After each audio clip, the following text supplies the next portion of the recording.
चले आओ। तो देखो हम लोग पहले देख लें कि प्रश्नावली 7.2 में कौन कौन सूत्र यूज करेंगे। तो इसमें सूत्र में 3 सूत्र हम बताए थे आपको। पहला था जिसका नाम था मध्य बिंदु का निर्देशांक, मध्य बिंदु का निर्देशांक। और हम लोग क्या लिखे थे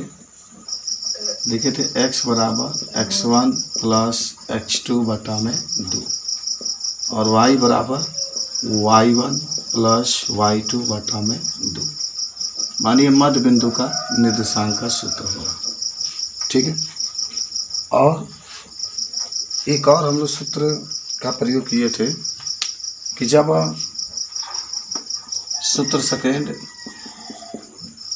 कि जब अंतः विभाजन हो, अंतः विभाजन हो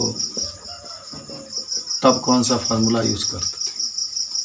जब अंतः विभाजन होता था तो जो फार्मूला यूज करते थे x बराबर m1 x2 plus m2 x1 बटा में m1 प्लस m2 और y बराबर m1 y2 plus m2 y1 बटा में m1 प्लस m2। इसका हम लोग समझते हैं। उसके बाद से सूत्र 3 का भी यूज हम लोग करते थे कि जब नमस्ते बाह्यतः विभाजन हो, जब बाह्यतः विभाजन हो तो इसके लिए कौन फार्मूला यूज करते थे। x बराबर m1 x2 माइनस m2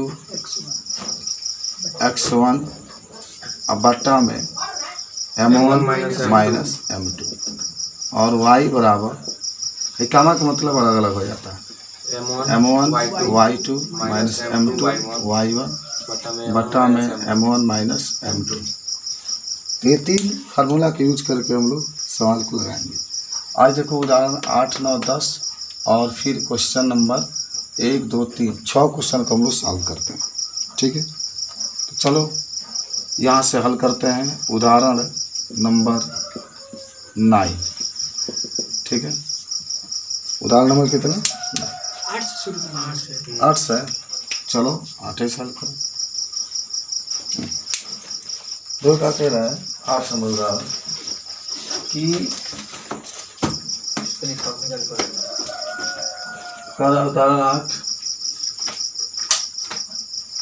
कि बिंदु ए दिया है, देखना ध्यान से 2 माइनस 2 और माइनस 7, 4 के मिलाने वाले रेखाखंड को समत्रिभाजित करता है।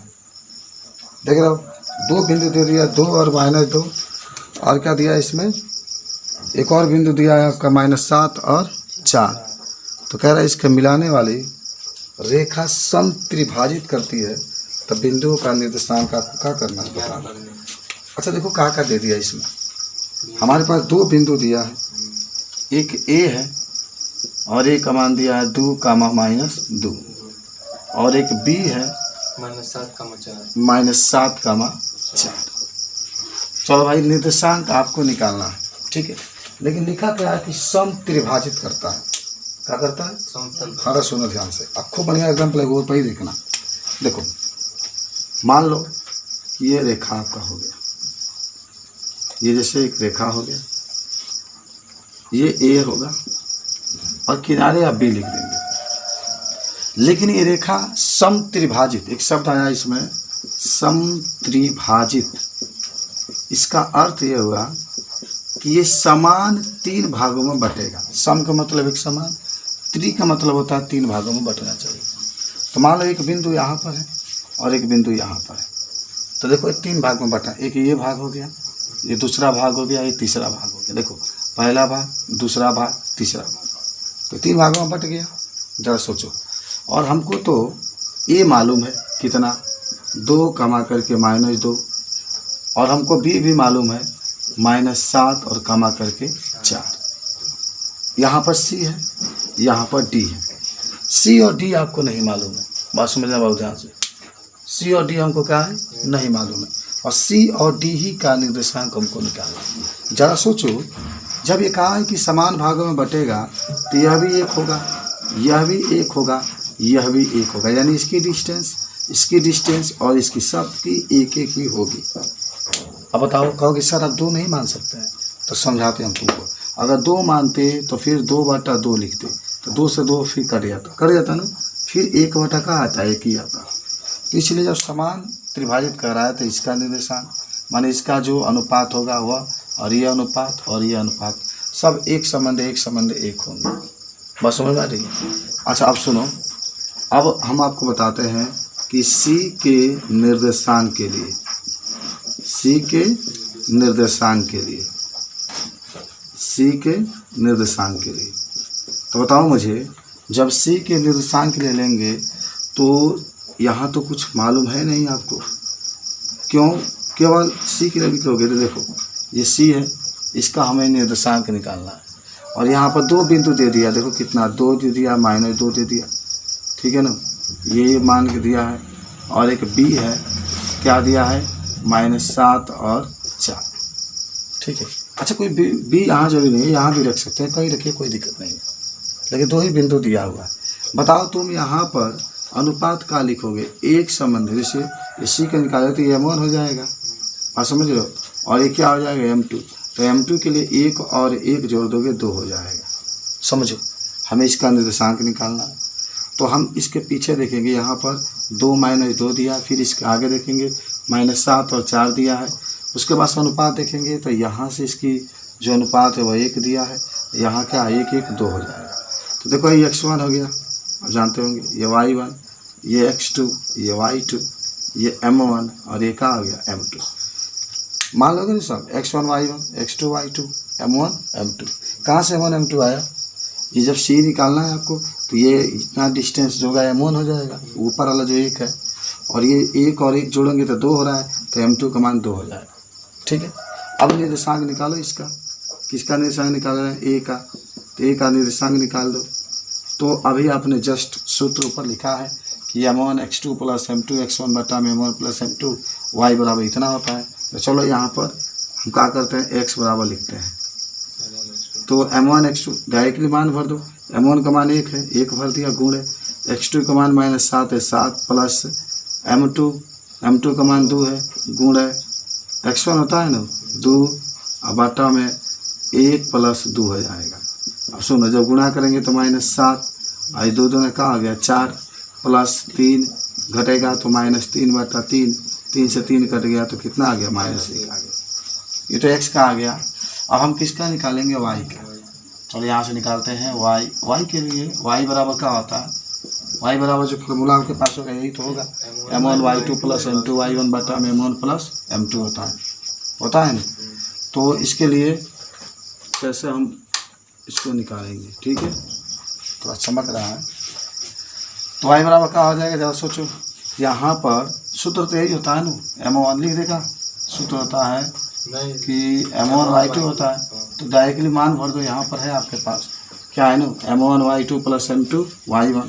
तो देखो m1 का जो मान आपके पास है यहाँ पर 1 है, y2 का कितना है 4 है, देख रहे हो, तो 1 × 4, m2 y1 तो m2 का 2 × -2, तो लिखो 1 × 4 + 2 × -2 बटा में 1 + 2 बराबर, ये 4 एकम 4 हो जाएगा, ये -4 हो जाएगा, बटा में 3, और ऊपर तो कट गया ना, ये तो कट गया, 0/3, तो कितना आ गया, 0 आ गया।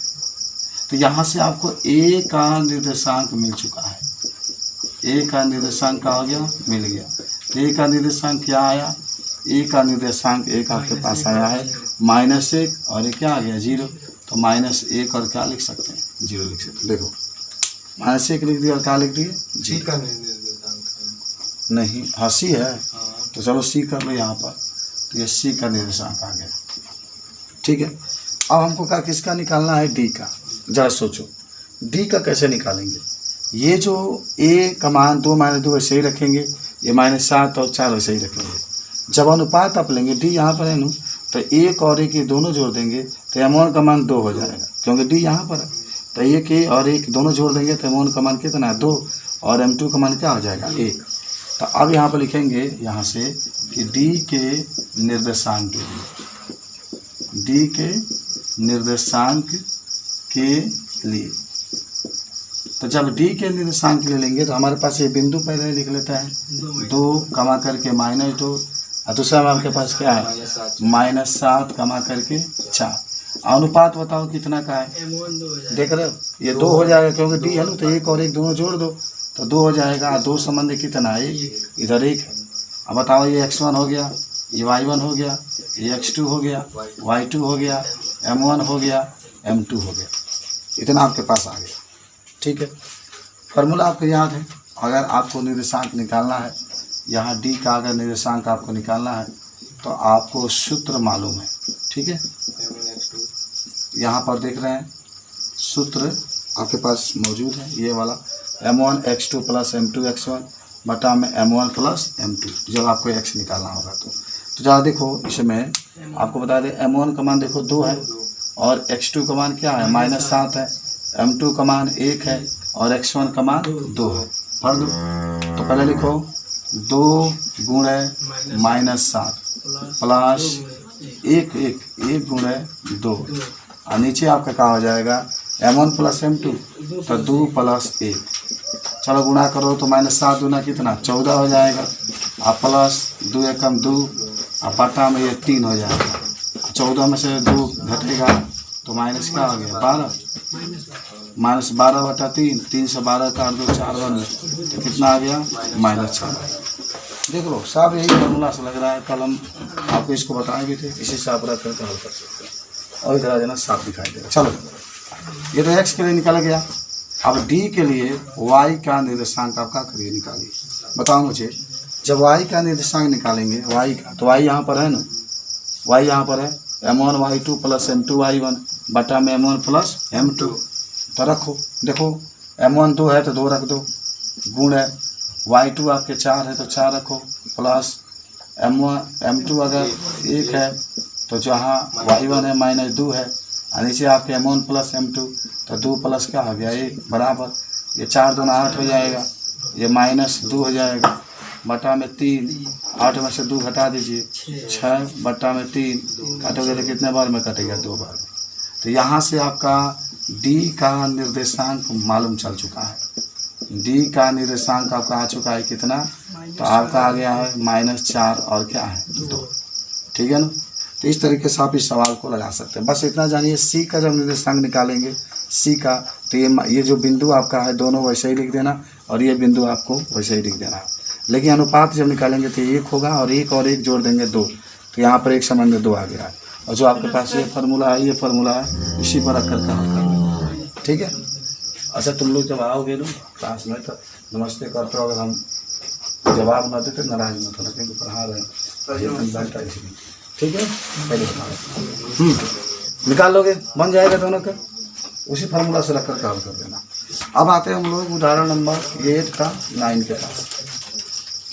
उदाहरण कितना 9, ठीक है। तो देखो उदाहरण 9 में 9 तो हो गया ना, 8 का।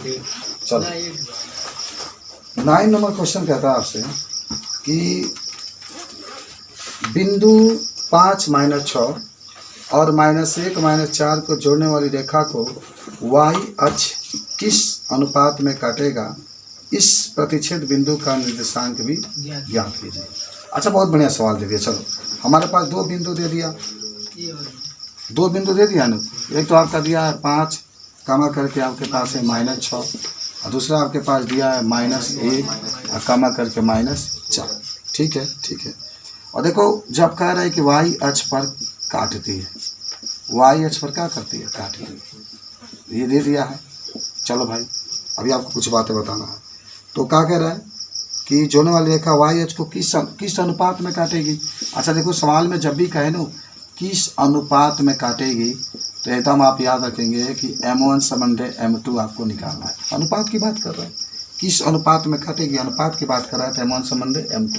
अच्छा और एक और चीज़ इसमें लिख दिया है कि बिंदु का निर्देशांक भी निकालना है। बिंदु का क्या निकालना है? निर्देशांक।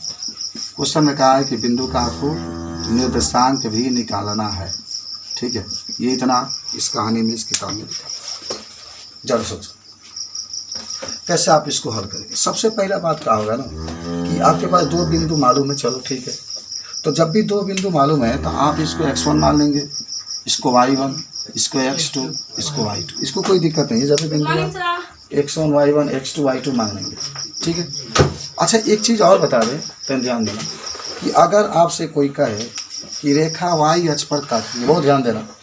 देखो जो भी सवाल होता है ना, सवाल में कोई ज़्यादा हार्ड नहीं होता। मैथमेटिक्स एक ऐसा चीज़ है, हम आपको बता देते हैं कि छोटा सा बच्चा भी है, गरीब परिवार का बच्चा है, अगर ये पढ़ ले, छोटा सा कोई ITI कोर्स कर ले या पॉलिटेक्निक कर ले या कुछ भी ना करे, केवल इंटर तक मैथ पढ़ ले, अगर वो कहीं जाए कंपनी में तो उसका सिलेक्शन हो जाएगा। बात समझ रहे हो? जो मैथ पढ़ता है। बाकी जो बायोलॉजी पढ़ेंगे, बायोलॉजी के लिए दिक्कत है कि या तो वो डॉक्टरे बनेंगे, नहीं तो कंपनी में तो मान लो दवा की कंपनी में जा सकते हैं। अब वैसे भी आप देखिए किसी गांव में जो डॉक्टर का पढ़ाई किया है वो उसके लिए दिक्कत है। हाँ दुकान उकान है तो कुछ का खींच रहा है, लेकिन जितने भी बच्चे हैं बाहर जा करके कमा रहे हैं दबा करके। तो मैथमेटिक्स की यही चीज़ होती है, बस सवाल को कायदे से समझो क्या क्या कह रहा है। तो पहला बात है, जब भी बिंदु देगा तो x1 y1 x2 y2 हो गया। दूसरा बात क्या होगा, जब भी रेखा y अक्ष पर काटे, हाँ यही चीज़ आपको बताना है। चलो मान लो आप पढ़े भी होंगे, ये x अक्ष होता है, क्या होता है x अक्ष, और ये क्या होता है y अक्ष होता है, ठीक है। लेकिन क्वेश्चन में क्या कहे कि y अक्ष पर काटती है। चलो मान लो ये रेखा जा रही है y अक्ष पर काट रही है, किस पर काट रही है? y अक्ष पर। जब रेखा y अक्ष पर काटेगी ना तो हमेशा x का मान 0 होता है। रेखा जब y अक्ष पर काटेगी तो x का मान क्या होगा? 0। ये ध्यान रखना। तो अगर x अक्ष पर काटती है, y अक्ष पर काटती है, तो यहाँ पर जो x का मान होगा क्या हो जाएगा? 0। x का मान क्या हो जाएगा? 0। ये ध्यान रखना। तब जब रेखा y अक्ष पर काटती है तब देखो क्या क्या हो रहा है, ठीक है। अब आपको देखो एक चीज़ मैं बताता हूँ देखो कि अगर सवाल में क्या कहा, ये आपको x1 मालूम, y1 मालूम, x2 मालूम, y2 मालूम, किस अनुपात में यानी m1 संबंधी m2 का मान आपको निकालना, ठीक है। बिंदु का निर्देशांक भी निकालना। तो अगर रेखा y अक्ष पर काटती है तो x का मान क्या होता है? 0 होता है ना x का। तो जो आप सूत्र लिखेंगे, क्या लिखेंगे यहाँ पर हल करते वक्त जो आप सूत्र यूज़ करेंगे वह सूत्र देखो ये लिखेंगे। कौन? जो x बराबर 0 दिखा रहा है तो x बराबर m1 x2 plus m2 x1 और बटा में m1 प्लस m2। हम आपको एक बार समझें, जब ये रेखा y अक्ष पर कहेगा, जब y अक्ष पर रेखा काटी तो x का मान क्या होगा? 0। तो आप x बराबर लिखिएगा फार्मूला। और जब भी कहता है कि x अक्ष पर काटती है तो x अक्ष पर जब काटेगी तो y बराबर हम लोग लिखते हैं। चलो अब मान भरते हैं यहाँ पर। देखो x का मान यहाँ पर 0 है ना, तो 0 भर लो। चलो 0 भर लो। m1 का मान निकालना है, वैसे ही रखो। गुण है x2 का मान, देखो यहाँ पर कितना है? -1 है तो -1 रखो, प्लस m2 का मान निकालना है, m2 का मान निकालना है तो वैसे ही रखो। गुण है x1 का मान देखो 5 है तो 5 लिखो, अब बट्टा में m1 प्लस m2, तो m1 प्लस m2 आप वैसे ही रखते, क्योंकि यही निकालना है। जब भी अनुपात कहेगा तो यही निकालना।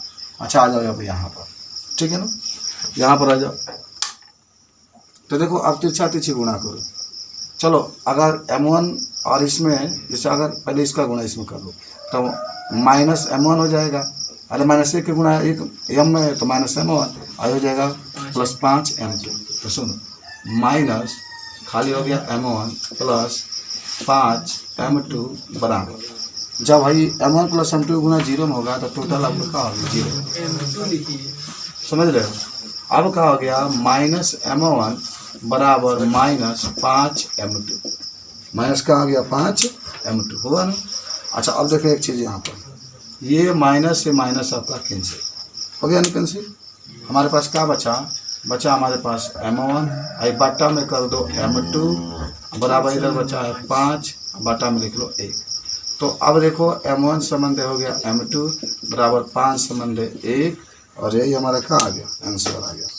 अनुपात यही पूछ रहा था, तो m1 संबंध m2 का अनुपात आपका आ चुका।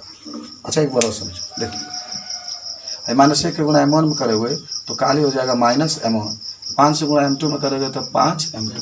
तो माइनस M1 प्लस 5 M2, और M1 प्लस M2 को गुणा 0 में करोगे, हमेशा तीसरा तीसरी गुणा किया जाता है, तो 0 है तो 0 में कोई भी अंक होगा 0 ही हो जाता है, 0 लिखिए।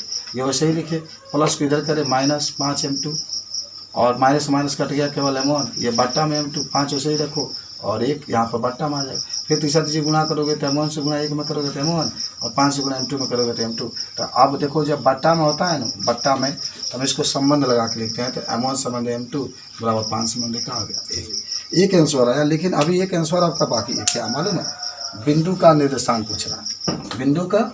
तो सुनो ध्यान से, जब ये बिंदु का निर्देशांक पूछ रहा है, यहाँ पर बिंदु का निर्देशांक, तो एक तो बात आपका तय है, क्या तय है मालूम है? कि जो x का मान है वो 0 है, क्योंकि y इस पर काटती है, तो आप x का मान तो एकदम 0 ऐसे ही लिख दीजिए, कोई बात नहीं। और अगर y निकालना है तो y बराबर सब सूत्र क्या होता है, M1 Y2 plus M2 Y1 बट्टा में M1 प्लस M2। चलो यहाँ फिर y बराबर मान भरते हैं आप।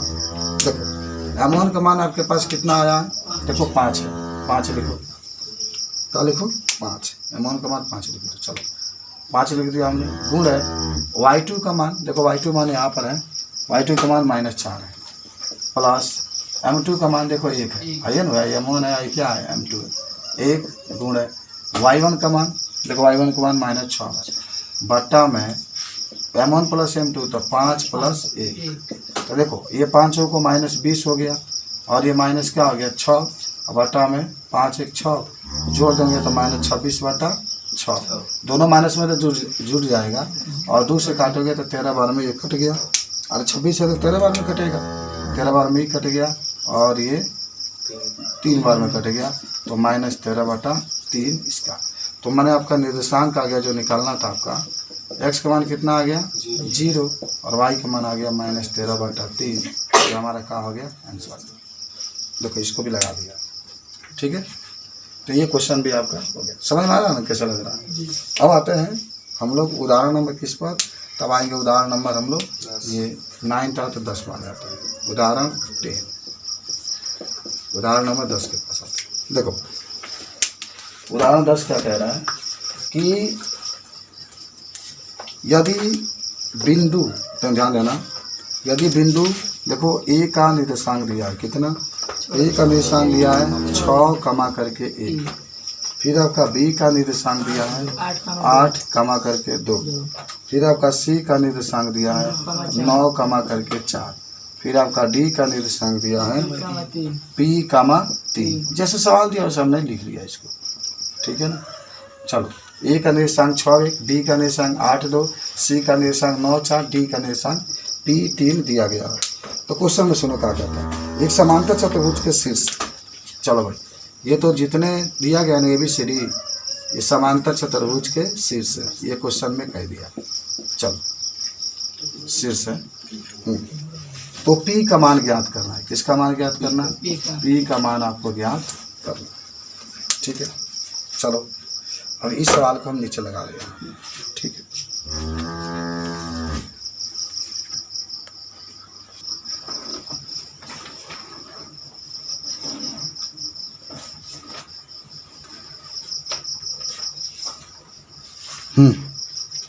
आओ तो देखो क्या दे दिया, निर्देशांक दिया है, तो आप एक समांतर चतुर्भुज, जैसे a का मान कितना दिया है, a का मान दिया है 6 कमा 1, और b का मान दिया था आपका 8 कमा 2, और c का मान दिया है 9 कमा 4, और d का मान दिया है p कमा 3।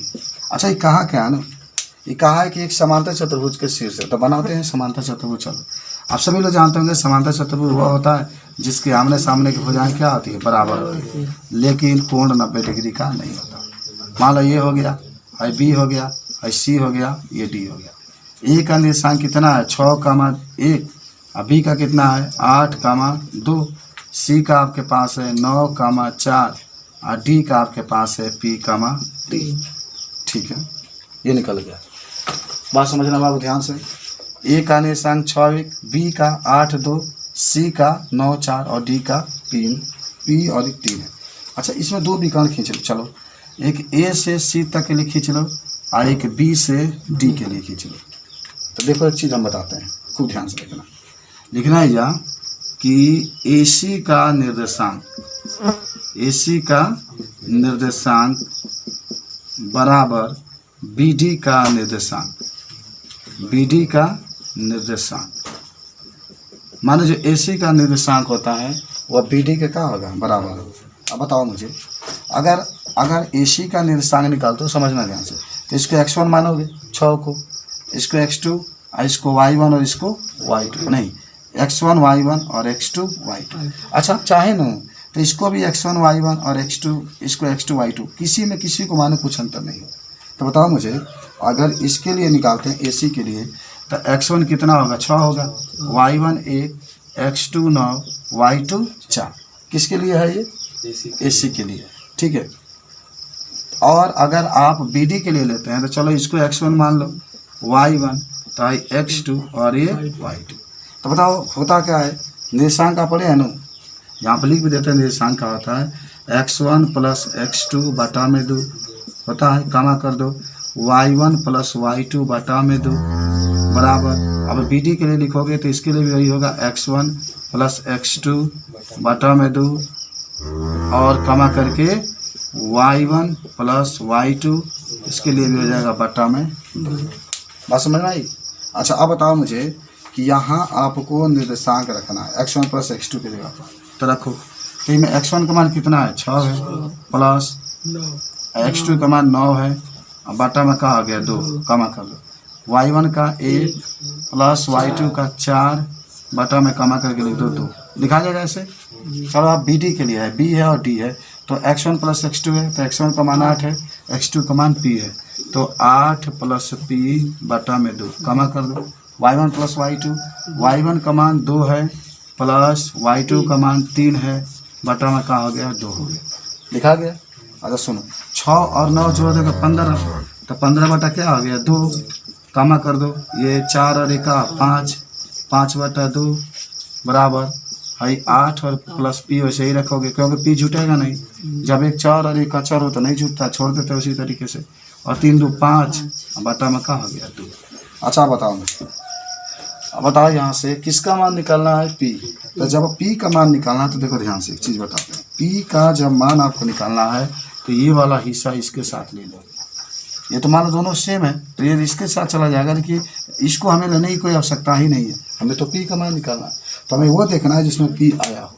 तो ये वाला हिस्सा ले लिया, तो बचा का आपके पास, देखिए बचा आपके पास 15 बटा 2 बराबर 8 प्लस P बटा में 2। देखो ये 2 से 2 कट जाएगा, मैं इस कलम से काट के दिखाता हूँ, ये जो 2 है तो इस 2 से ये 2 आपका क्या हो गया, कट गया, कट जाएगा।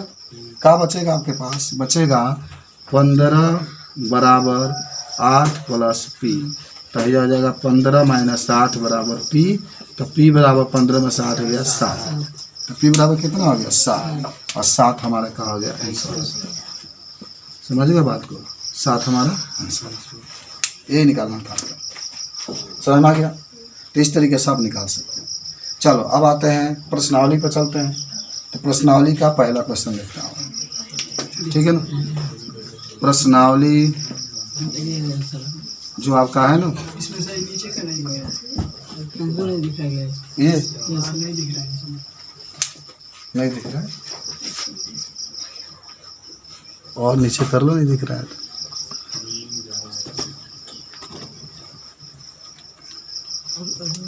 अब दिखाई देगा।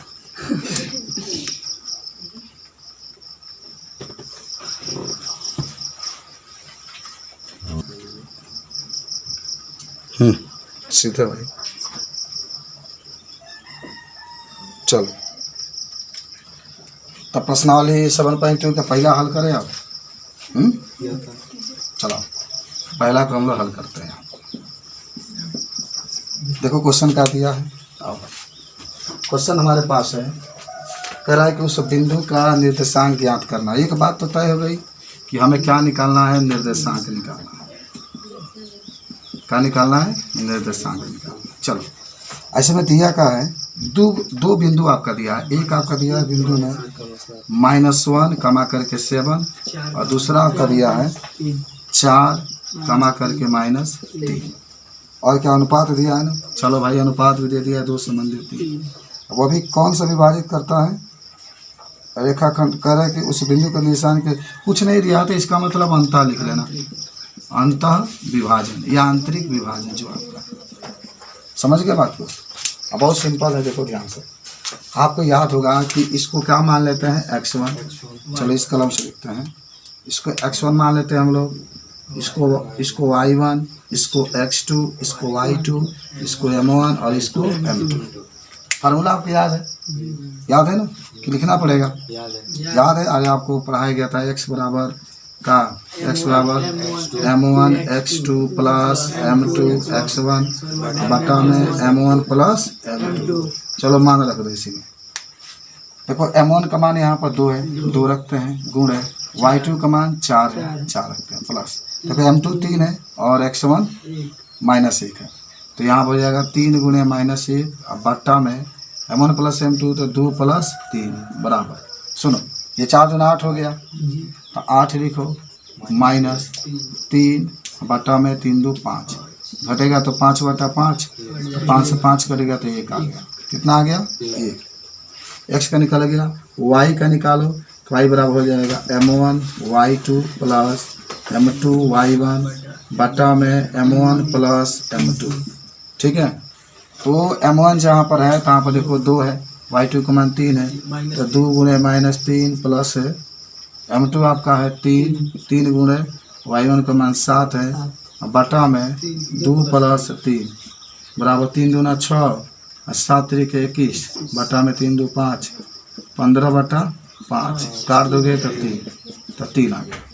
तो क्या पूछ रहा था, निर्देशांक पूछ रहा था, तो हमारे पास जो निर्देशांक है वो निकल करके आ चुका है, कितना कितना कितना आ गया, 1 तो आ गया, 1 कमा करके -3 हमारा क्या हो जाएगा आंसर, ठीक है।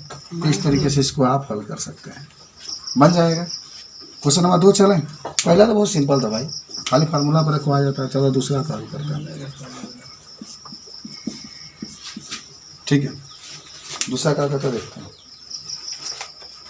कह रहा है कि बिंदु 4 -1 और -2 3 को रखने वाला है, एकदम सेम टू सेम सवाल आपका आया उदाहरण का। बिंदु 4 -1 है और -2 और -3 को जोड़ने वाली रेखाखंड को समत्रिभाजित करता है, क्या करता है, उदाहरण नंबर 8 के जैसा है, आपको बता देते हैं। 2 बिंदु आपका दिया गया, देखो एक बिंदु आपके पास का है 4 कमा करके -1 और एक आपके पास है -2 और -3, ठीक है, ये दे दिया आपको। अच्छा मैं उस समय बताया था आपको कि एक रेखा खींची, इस तरीके से खींच दी हमने, इसको ये मान लीजिएगा और इसको B मान लीजिएगा, समत्रिभाजित कह रहा है तो यहाँ पर एक बिंदु दिखा दीजिएगा C, यहाँ पर एक बिंदु दिखा दीजिएगा D, अनुपात वही होगा, ये भी 1 होगा, ये भी 1 होगा और ये भी क्या होगा 1 होगा, ठीक है, ये भी क्या हो जाएगा 1 हो जाएगा। यहाँ A का तो मान दिया है ना, यहाँ देखो 4 कमा करके -1 और एक B का दिया गया, मान लो ये है, इसको B मान लो, तो -2 कमा करके -3। अच्छा नीचे लिखने में दिखाई देगा,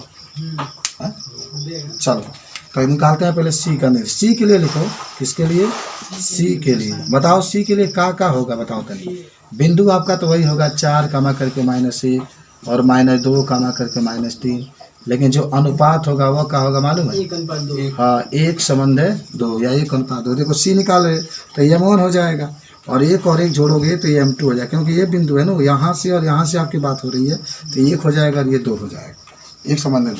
तो ये तो x1 हो जाएगा, ये y1 हो जाएगा, ये x2 हो जाएगा, y2 हो जाएगा, m1 हो जाएगा, m2 हो जाएगा। जो फार्मूला होता है उसी पर रख दो, जो क्या है फार्मूला उसी पर रख देना आपको।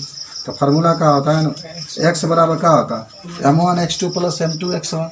तो क्या करना है इसमें, m1 तो आपका 1 है, तो 1 गुणे x2 हमारे पास क्या है -2 है, -2 लिखते हैं, और m2 का मान कितना है 2 है, और 2 गुणे और x1 का मान आपके पास 4 है तो 4 लिखते हैं, बटा में क्या हो जाएगा ना 1 प्लस 2। अच्छा डायरेक्टली यहाँ पर लिखो -2 हो जाएगा, 4 दूना 8, ये नहीं आ रहा है और नीचे से लिखा है ना, अच्छा चलो घुमा लो,